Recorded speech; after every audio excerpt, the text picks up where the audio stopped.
ನನ್ನ ನಿನ್ನ ಆಸೆ ನಮ್ಮ ಪ್ರೇಮ ಭಾಷೆ ಸವಿಜೇನಿನಂತೆ ಶ್ರುತಿ ಸೇರಿದಾಗ ಅದೇ ಆಶಾ ಗೀತೆ.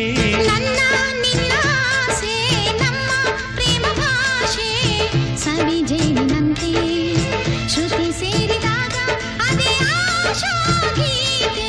ನನ್ನ ನಿನ್ನ ಆಸೆ ನಮ್ಮ ಪ್ರೇಮ ಭಾಷೆ ಸವಿಜೇನಿನಂತೆ